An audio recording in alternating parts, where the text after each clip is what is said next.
안녕하세요. 한양대학교 비뇨학과 박선열입니다. 오늘 제가 말씀드릴 내용은 너무나 많은 선생님들이 알고 계시는 그 요로결석입니다. 그래서 뭐 요로결석이 어떤 건지, 그 다음에 요로결석이 생긴 원인, 증상, 그 다음에 어떻게 진단하는지, 그 다음에 요로결석을 왜 치료를 해야 되는지, 그 다음에 요로결석의 치료 방법은 어떤 것이 있는지, 그리고 어떤 식으로 예방을 하는지에 대해서 말씀을 드리도록 하겠습니다. 요로결석은 사실 뭐 선생님들은 너무나 잘 아시지만 환자분들은 보통 요로결석하고 담석을 되게 헷갈려 합니다. 그래서 맨날 뭐 담석 이러고 오시거든요. 근데 사실은 요로결석은 우리 비뇨학과에서는 이제 요로계에 생기는 모든 결석을 말하는 거고요. 이 소변이 지나가는 길을 요로라고 하는데 어디에 생기든 하여튼 요로결석이라고 하고 위치에 따라서 이제 뭐 신장결석, 요관결석, 방광결석 이런 식으로 이제 표현을 하는데 사실은 이 결석이 요로를 막아서 문제를 일으키게 됩니다. 뭐 담석도 마찬가지로 이제 담도를 막으면 문제가 되듯이 저희도 이제 요로를 막으면 문제가 되는 거죠. 요로결석이 생기는 원인은 사실 되게 다양합니다. 일단 서구 지역의 유병률이 우리나라보다 좀 높다고 되어 있는데 우리나라도 열심히 서구화돼서 그 유병률을 따라가고 있습니다. 현재 한 2% 정도라고 보시면 되고요. 재발률은 1년 내에는 한 10% 내외, 그리고 10년 내에는 한 50%라고 알려져 있는데, 뭐 잘 아시다시피 그 이유는 생활 습관의 원인이기 때문입니다. 사실 성인이 되면 뭐 생활 습관이든 뭐든 바꾸기가 굉장히 어렵잖아요. 그래서 여러 번 환자들한테 교육을 해도 그 안 좋은 생활 습관을 유지하셔서 계속 재발이 많이 일어나는 편이고, 소아에서는 사실 굉장히 드물지만 성인에서 올라가면서 요로결석이 좀 많이 생기고 있습니다. 저희 비뇨기과 질병들은 대부분 남자가 한 2배 많습니다. 그래서 이 요로결석도 남자가 2배 많고요. 그 이유는 여자분들만 있는 그 여성 호르몬이 결석의 형성을 좀 억제하는 효과가 있기 때문에 남자들한테서 2배가 많고, 그런 이유로 폐경을 하시고 나면 여자분들도 결석이 좀 많이 생기는 경향이 있습니다. 주로 여름철에 많이 생기고요. 물론 이제 그 여름이 그렇게 덥지 않으면은 영향은 없겠지만 우리나라 같이 사계절이 명확한 이런 지역에서는 여름철에 많이 생긴다고 알려져 있고, 연평균 기온이 가장 높은 시기 한두 달 내에 결석이 많이 생깁니다. 그 이유는 땀이 이제 많이 발생하면서 아무래도 소변이 농축되고 물을 많이 섭취하더라도 우리 몸이 이제 탈수 상태가 되기가 쉬운 거죠. 그리고 소변이 농축되고 산성화가 또 이루어지고요. 그 다음에 이제 햇빛 노출이 많아지면서 비타민 D3 형성이 증가하기 때문에 또 소변으로의 칼슘 배설이 증가하게 됩니다. 그 밖에 이제 여름철에 활동이 많아지니까 콩팥에 가만히 있던 결석들이 움직임을 통해서 밑으로 내려와서 또 증상이 생기기도 하는 거죠. 우리 소변에서 사실 이 결석이 생기는, 결정체가 생기는 원리는 바닷물에서 소금이 생기는 원리랑 아주 흡사합니다. 그래서 농축이 되고 농도가 짙어지면서 결석에 이제 결정들이 생기게 되는데 가장 흔한 것이 70% 정도가 칼슘으로 알려져 있고요. 그 밖에 옥살산, 요산 같은 것들, 이런 것들이 이제 결석의 원인 물질이 되고 있고요. 나트륨은 사실 결석 형성에 굉장히 중요하다고 알려져 있지만 결석의 성분은 아닙니다. 하지만 이제 나트륨, 소듐이 우리 몸에 높아지게 되면 칼슘 배설이, 소변으로의 칼슘 배설이 늘어나게 되는 것입니다. 칼슘돌이 앞에서 말씀드렸듯이 가장 흔하고요. 그 우리 요산, 그 통풍으로 잘 알려져 있죠. 단백질 대사로 알려져 있는 이 요산이 이제 혈관에 많이 쌓이게 되면 통풍이라고 하는데, 이런 요산들이 또 요로에 많이 생겨서 결석을 만드는 것을 저희가 이제 요산석이라고 표현을 하고요. 그 밖에 드물지만 스투르바이트 돌, 이거는 이제 감염이랑 주로 관련이 되어 있고요. 요소를 분해시키는 균에 감염이 됐을 때 많이 생기고 콩팥을 가득 채우는 결석을 만들기 때문에 저희가 녹각석이라고 표현을 많이 합니다. 결석의 증상은 사실은 엄밀히 따지면 무증상이 가장 흔하죠.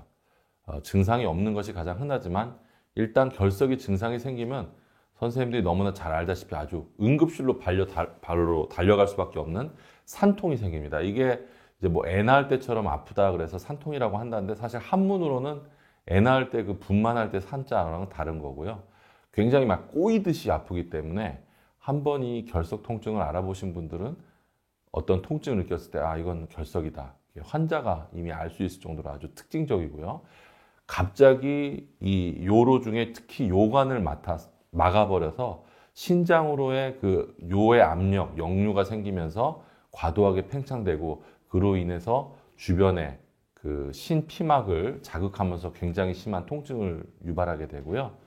이 신장이라는 장기가 알다시피 후복막에 있기 때문에 소화기계 복막을 자극하게 됩니다. 그래서 요로결석에서 사실은 소화기에 전혀 영향이 없지만 복막을 자극하기 때문에 나타나는 증상들이 오심, 구토 같은 것이 나타나서 환자분들 같은 경우에는 배탈이 나거나 어떤 식중독이 난 줄 알고 병원을 찾으시는 경우도 있기 때문에 이런 증상이 있을 때는 또 요로결석을 한번 생각해 보시는 것도 좋겠습니다. 그 밖에 결석이 이제 방광 근처로 내려오게 되면 방광 자체를 자극하게 되거든요. 그럴 경우에는 이제 저희가 소변이 막 마려운 빈뇨나 요절박, 이게 마치 방광염 증상이랑 비슷하기 때문에 환자들이 또 방광염인 줄 알고 오시기도 하고요. 그 밖에 남자든 여자든 외성기 쪽으로 뻗치는 듯한 통증이 또 올 수도 있습니다. 그래서 남자는 고환이나 음경이 아프다고 하는 경우도 있고 여자분들은 또 질이 아프다고 해서 산부인과를 가시는 경우도 실제 있습니다. 요로결석이 있으면 이제 혈뇨를 느끼는 경우가 보시는 경우가 많은데요. 환자분들이 한 5%에서 10% 정도는 직접 결석으로 인해서 이제 소변에 피가 많이 나서 유관적 혈뇨로 오시는 경우도 있고 대부분 90% 이상에서는 요 검사를 하시면 그 마이크로스코픽 헤마추리아를 직접 확인하실 수가 있습니다. 그래서 이런 통증과 일반요 검사에서 현미경 쪽 혈뇨가 있을 때는 1차적으로 요로결석을 생각하시는 게 좋겠습니다.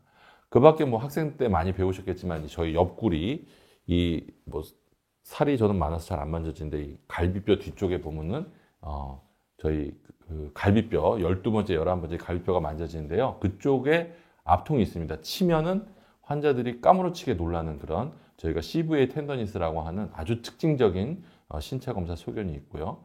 그 밖에 요로결석 때문에 뭐 감염이 더 심해지면은 발열과 같은 그런 신우신염이 동반되는 경우도 있습니다.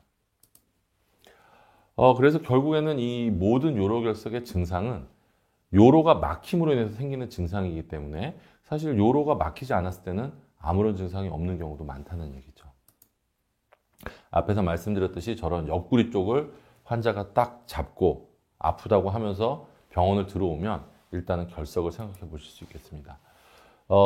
결석이 주로 많이 이제 걸리는 부분이 이 그림에서 보시면 요 이제 저희가 콩팥에서 요관을 거쳐서 방광으로 나가게 되는데 콩팥에서 신우를 거쳐서 요관으로 넘어가는 신우요관 이행부가 좀 좁고요. 그래서 여기에 결석이 많이 생기게 되고 그 다음에 요관이 이 다리로 가는 일리악 베스를 넘어갈 때 또 한번 언덕에서 걸릴 수가 있고 방광으로 들어가는 요관이 또 약간 좁기 때문에 이쪽에 결석이 생길 수가 있습니다. 그래서 이 세 군데가 결석이 제일 많이 걸리는 위치라고 보시면 되겠습니다.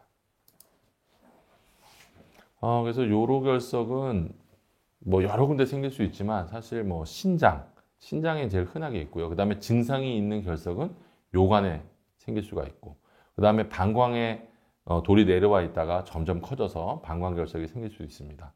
뭐 안타깝게도 이 세 가지가 다 있는 분도 있고요.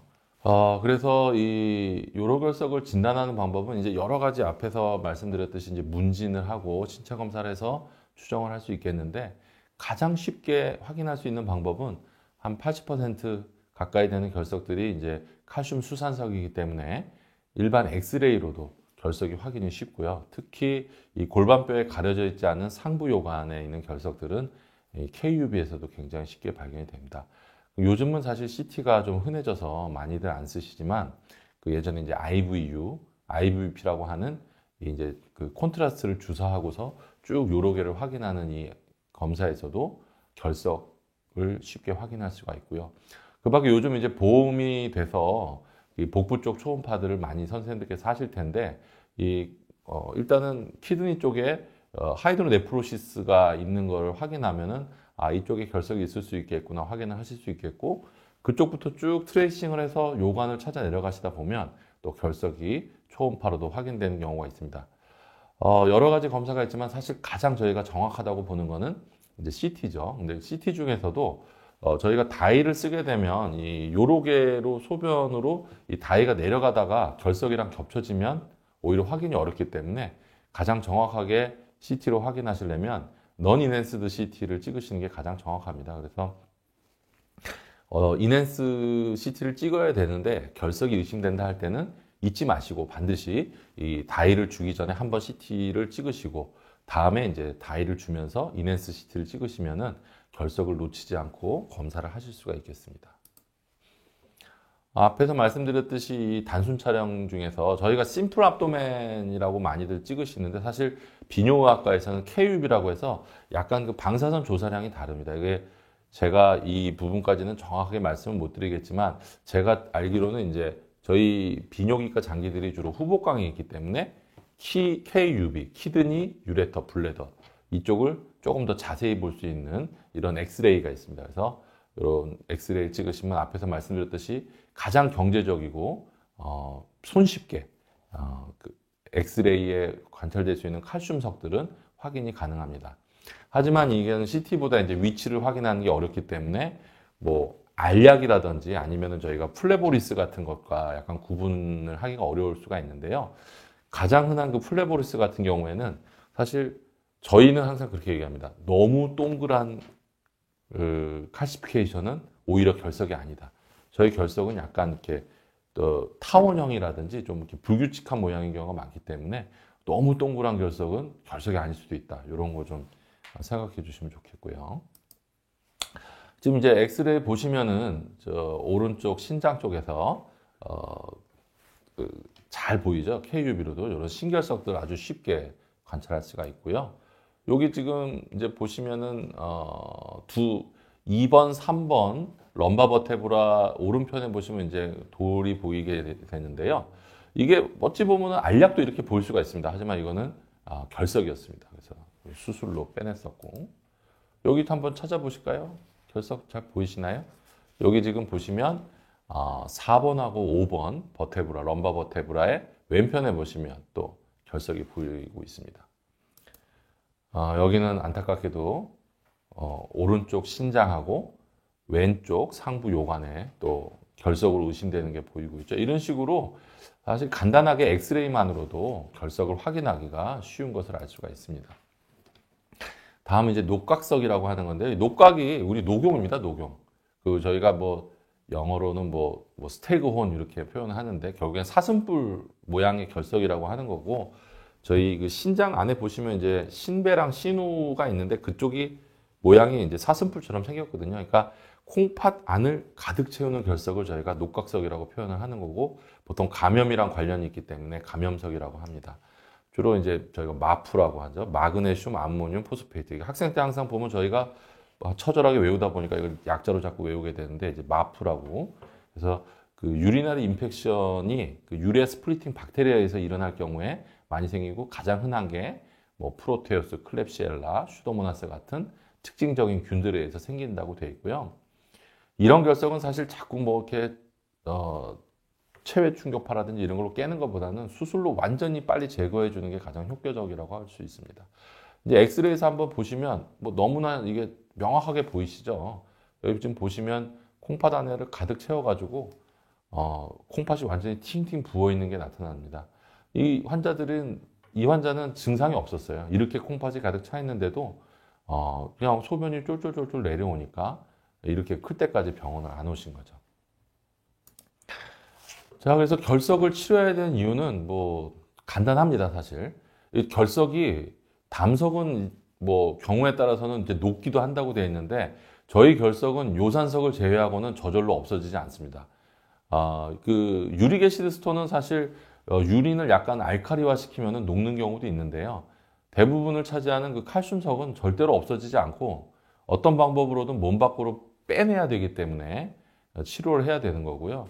이게 뭐 통증만 있는 게 아니라 결국에는 신장 기능을 떨어뜨리고 그 밖에 뭐 폐혈증이라든지 이런 여러 가지 septic 컨디션을 일으킬 수도 있는 원인이 되기 때문에 반드시 이제 어떤 형식으로든 치료를 해야 되겠죠.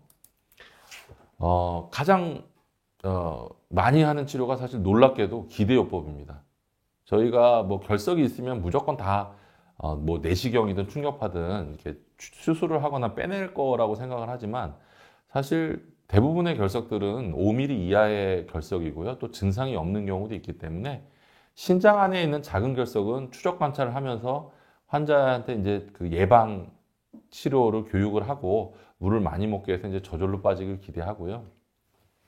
응급실에 온 환자들도 5mm 이하의 작은 결석은 뭐 물을 좀 많이 먹게 하고 통증 조절, 페인킬러 같은 거 일반적으로 저희 쓰는 페인킬러를 쓰거든요. 그래서 그런 걸 주시면서 조금 환자들이 저절로 빠질 수 있도록 하는 게 좋은데 사실은 이제 물을 안 먹는 환자들이 물을 많이 먹게 하는 게 어렵죠. 그래서 병원에 왔을 때는 좀 수액을 달아준다든지 뭐 이런 방법들을 할 수도 있고 저희가 사실은 지금 허가사항에는 없지만 그 BPH 환자한테서 많이 쓰고 있는 그 알파 블로커 약제들은 모두 다 하부 요관에 걸려있는 결석을 자연 배출하는 데는 도움이 된다고 알려져 있습니다. 그래서 그런 알파 차단제 같은 걸 쓰시는 것도 좀 도움이 될 것 같습니다. 그리고 뭐 제일 흔하게 잘 알고 계시는 게 이제 체외 충격파 세속술이죠. 이거는 일반 개원의 선생님들도 많이 하고 계시는 거고요. 그 다음에 환자들도 제일 많이 알고 있고요. 그 다음에 최근에는 이제 요관경이라고 해서 내시경이 발달하면서 저희가 요관경이 옛날에는 아주 딱딱한 결석 그 내시경이 든 게 지금은 마치 그 위내시경이나 그 대장내시경처럼 키드니 안쪽까지 들어가는 그 플렉서블 유레테로스코피 나왔습니다. 그래서 내시경 수술의 범위가 굉장히 넓어져 있죠. 몸에다 피부에 상처도 없이 간단하게 내시경으로 하는 그런 수술이 있고요. 하지만 이거는 이제 전신 마취가 필요합니다. 그 다음에 피부경, 요거는 이제 퍼큐타너스로 어프로치해서 하는 건데 이것도 전신 마취가 필요하고요.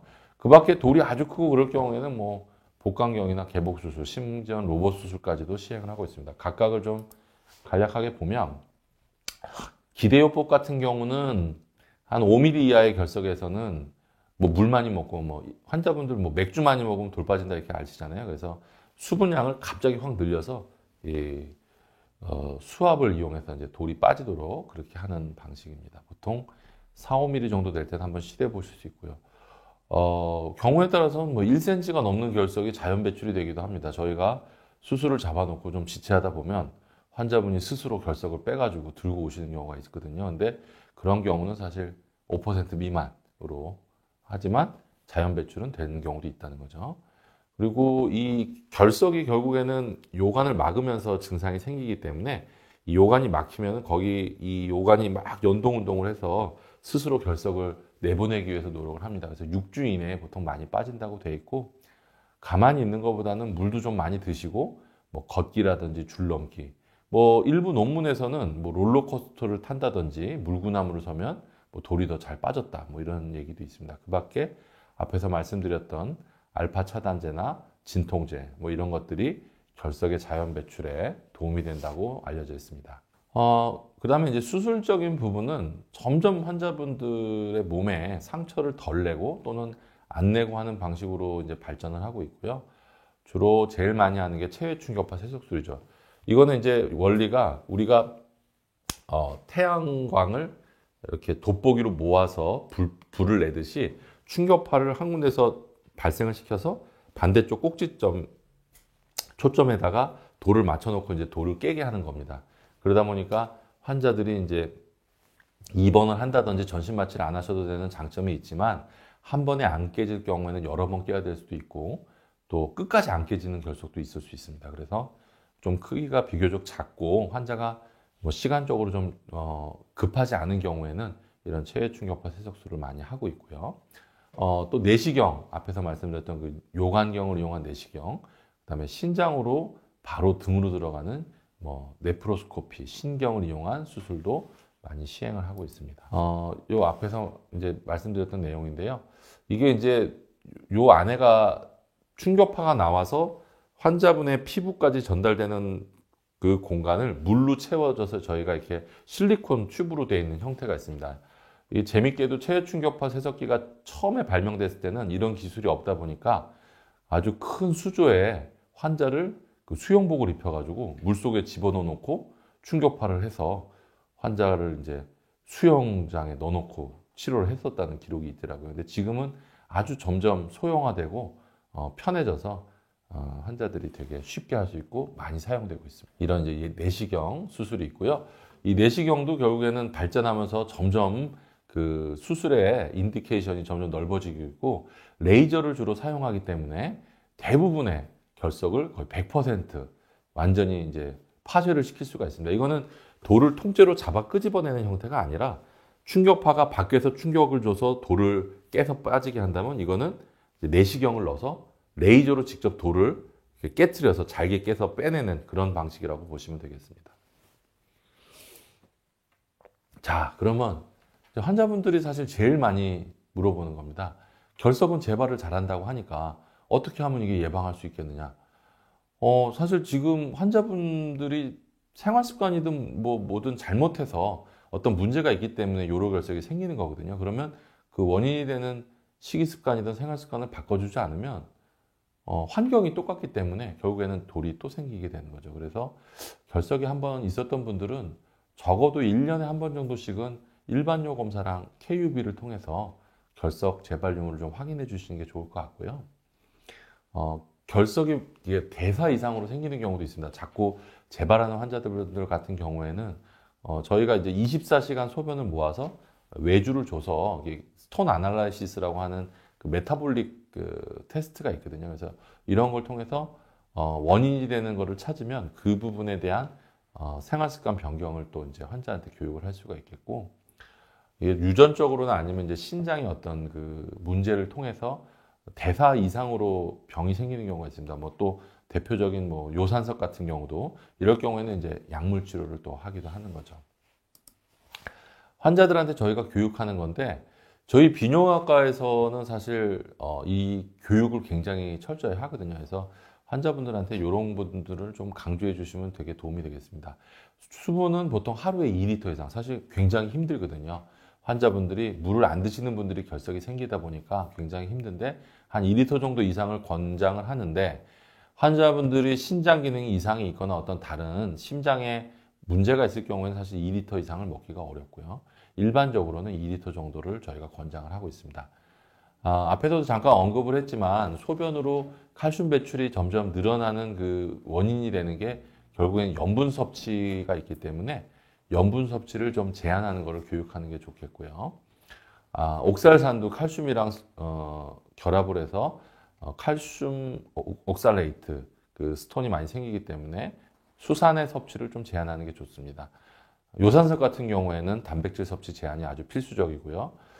선생님들이 잘 헷갈리시는 게, 옛날에 이제 저희가 학생 때 아주 옛날에 배울 때는 칼슘을 먹지 못하게 해야 된다 이런 게 있었는데 요즘은 이게 바뀌었습니다. 가이드라인이 바뀌어서 칼슘 섭취는 제한하지 않고 특히 골다공증이 있거나 이런 여성한테는 칼슘을 오히려 드시도록 이렇게 하고 있죠. 왜냐하면 저희 원인 자체가 해결이 안 되면 칼슘을 아무리 제한을 하더라도 뼈에서 칼슘을 뽑아서 소변으로 내보내거든요. 그렇기 때문에 칼슘 섭취를 제한하는 것은 사실 고칼슘 요증을 예방하는 효과가 거의 없다고 알려져 있습니다. 그 밖에 가장 이제 음식으로 저희가 추천드리는 것은 오렌지나 뭐 우리나라에서는 귤, 또 뭐 한라봉 같이 이런 레몬류의 과일에 구연산이 많기 때문에 구연산 섭취 권장을 해서 결석 예방을 하도록 교육을 하고 있습니다. 이 요로결석과 관련 있는 음식들이 사실 환자분들이 제일 많이 물어보는 겁니다. 뭐 칼슘이 많은 뭐 요구르트, 피자, 치즈, 뭐 우유, 뭐 이런 것들, 아이스크림 이거 먹지 말라 그러는데 이거 너무 많이 먹지 말라는 얘기지 이런 거를 다 제한할 수는 없습니다. 사실 칼슘은 저희가 일단은 제한을 하지 않고 있기 때문에 이런 것들은 그냥 너무 많이 드시지 않도록 교육만 하는 거고요. 시금치가 진짜 결석 환자들한테는 뭐 굉장히 원인이 되는 것처럼 알려져 있는데 시금치 다 드셔도 됩니다. 단지 너무 과량으로 드시지 말라는 거고요. 단백질 같은 경우에는 이제 요산석 같은 경우에는 좀 제한을 하고는 있지만 이것도 뭐 너무 과량으로 드시지 않으면 저희가 막 드시지 못하게 하는 정도는 아닙니다. 나트륨도 많이 드시면 안 좋다는 거죠. 지금 보시면 그 나트륨 많이 들어간 거 김치 있거든요. 간장. 저희 그러면 뭐 김치랑 간장 빼면은 사실 한국인들은 먹을 게 없잖아요. 그러니까 이런 것들은 뭐 된장, 고추장도 있네요. 그러니까 이런 것들을 너무 많이 드시지 말라는 거지 완전히 제한하는 건 아니다라는 걸 꼭 환자들한테 말씀해 주시면 좋겠습니다. 제가 그 결석에 대해서 좀 여러 가지 말씀을 드렸는데 한번 정리를 해보겠습니다. 일단은 환자분들한테 꼭 강조해야 될 부분이 수분 섭취 많이 하시고 의외로 이제 염분을 제한해야 된다는 거. 그다음에 칼슘은 제한하지 않는다. 환자분들 굉장히 많이 물어보시거든요. 그러니까 칼슘은 제한하지 않아도 된다는 거. 그다음에 이제 서구 식이 이런 것들이 문제가 되기 때문에 식이 관리를 좀 해야 되는 게 중요하다는 거고요. 결석은 치료하는 것보다 안 생기도록 예방하는 게 무엇보다 중요하고 이 요로결석이라는 거는 사실 원인이 아니고요. 결과물이기 때문에 이 결석은 이제 뭐 배출하고 이런 치료도 중요하지만 예방이 중요하다는 겁니다. 작은 결석들은 저절로 빠질 수 있기 때문에 무조건 바로 뭐 수술이나 이런 치료를 하는 게 아니라 환자분들이 어느 정도 이제 합병증 없이 통증을 견딜만 하면 여러 가지 방법이 있으니까 자연 배출을 한번 시도해 보는 것도 좋겠고요. 가장 기본적으로 많이 하는 검사들은 KUB고 가장 정확하게 할 수 있는 검사는 아까도 강조했지만 non enhanced, 그러니까 조영제를 쓰기 전에 CT를 찍는 것이 중요하다고 말씀드렸습니다.